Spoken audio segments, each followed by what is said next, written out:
السلام عليكم ورحمة الله. فيديو اليوم سأتكلم فيه عن موهبة برشلونية الأصل والمولد والنشأة. اشتهر وأصبح من النجوم الصغار منذ نعومة أظفاره، وازدادت شهرته الآن بعد أن أصبح شابا يافعا ونجما موهوبا في الدوري الألماني. كلامي هيكون عن تشافي سيمونز، لاعب باريس سان جيرمان المعار إلى RB لايبزيج الألماني والمتألق في الدوري الألماني منذ بداية هذا الموسم. تشافي يريد تشافي.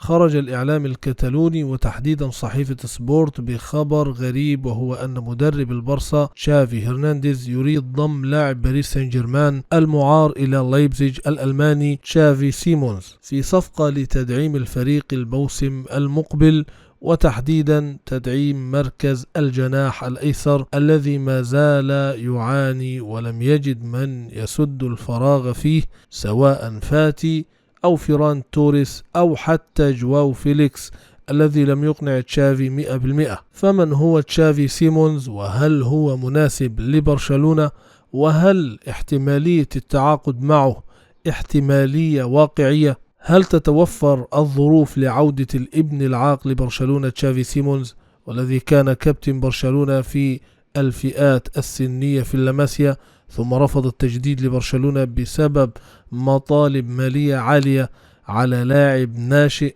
حتى وإن كان يملك موهبة مميزة؟ فانتقل سيمونز إلى باريس سان جيرمان عام 2019 بعقد بلغ مليون يورو سنويا، وهو لم يكن بلغ عمر 16 عام تقريبا. انتقل بعد انتهاء عقده مع باريس إلى أيندهوفن، مع وجود بند في عقده يسمح لباريس ويسمح له أيضا بالعودة مرة أخرى مع دفع باريس ل6 مليون يورو. وبالفعل عاد إلى باريس ثم أعير إلى لايبزيج من بداية هذا الموسم، وتألق معه تألق كبير وأصبح أحد نجوم الموسم في البوندسليغا. ومن المقرر أن يتم الاتفاق بينه وبين باريس على العودة أو تجديد الإعارة مع لايبزيج في نهاية هذا الموسم. وورد اسم سيمونز في القائمة الإعلامية على الأقل لاختيارات تشافي لمركز الجناح الأيسر أو وسط الجناح، وهذه الصفقة فيها ما فيها من الصعوبة الاقتصادية على برشلونة حاليا، حيث أن اللاعب قيمته السوقية عالية جدا وتعلو وترتفع أكثر مع سوء العلاقات بين باريس سان جيرمان وبرشلونة. أيضا بيئة برشلونة أصبحت مخيفة في نظر بعض المواهب وبعض اللاعبين بسبب الأجواء الإعلامية المشحونة والمليئة بالتصيد والترصد وصناعة الأزمات للاعبين والمدربين، وعلى اعتبار أن كل المعوقات الاقتصادية وغيرها تم التعامل معها وتم إزالتها، وتم التعاقد فعليا ورسميا مع تشافي سيمونز لبرشلونة. فما هي الإضافة المنتظرة، وهل هو تدعيم يستحق أن يدفع فيه برشلونة أرقاما كبيرة؟ تشافي سيمونز لاعب بلا شك مميز، وأميز ما يملكه هو العقلية الهولندية المتشربة للجدية الأسبانية والانضباط الألماني. مقاتل جاد مثابر يعمل على تطوير نفسه دون توقف، وهذه وحدها كافية لرفع شأن من لا شأن له.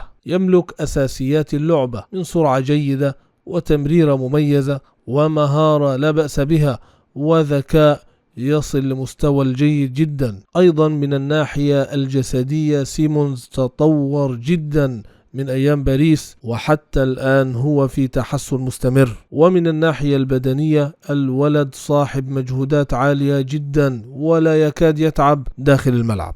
اللاعب أيضا ما زال بعمر 21 عام ولديه هامش تطور ونضج كبير، لكن وبكل صراحة ومن وجهة نظري التي لا تلزم أحدا غيري، أرى أن سيمونز أقل من برشلونة خاصة في وسط الملعب، وهو مركزه الأصلي. أما كجناح فهناك خيارات أفضل بمراحل للبرصا مثل نيكو ويليامز. سيمونز لاعب في الدوري الهولندي والدوري الألماني، وهي دوريات بطابع لعب منفتح هجوميا، ولعب في أندية تنافس وبقوة زي ايندهوفن في هولندا ولايبزيج في ألمانيا، وده طبعا ساعده على مضاعفة مستواه الذي أرى أنه لن يكون بنفس هذا اللمعان في دوري أكثر قوة وبين لاعبين يملكون جودة عالية جدا جدا في برشلونة، وأقصد تحديدا في وسط الملعب مثل بدري وجافي وجندوجان وديونغ.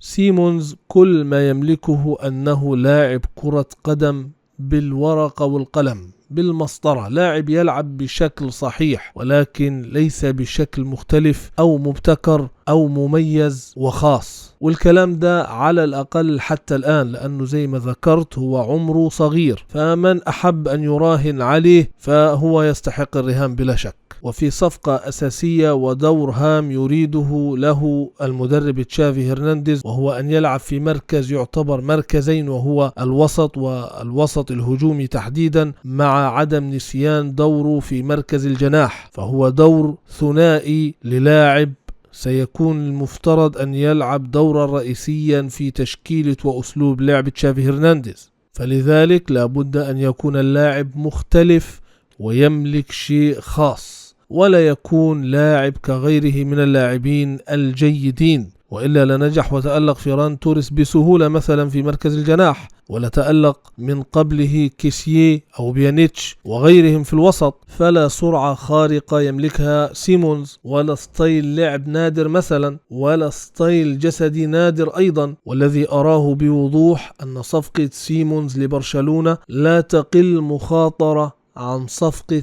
أردا توران الشهيرة وغريزمان الأخيرة، ولذلك أنا أرى داني أولمو أفضل ومفضل لبرشلونة من سيمونز بكثير جدا، وهو يملك ستايل لعب خاص ومناسب لبرشلونة، ولديه ما يستحق أن يراهن عليه تشافي أكثر من سيمونز تشافي. وفي الختام هذا كلام تقبله أو ترفضه لكن باحترام، والسلام. لا تنسى مشاركة الفيديو مع الأصدقاء ودعم الفيديو بالإعجاب حتى يصل الفيديو أكبر قدر من الجماهير، وأيضا لا تنسى الاشتراك في القناة. شكرا والسلام عليكم ورحمة الله.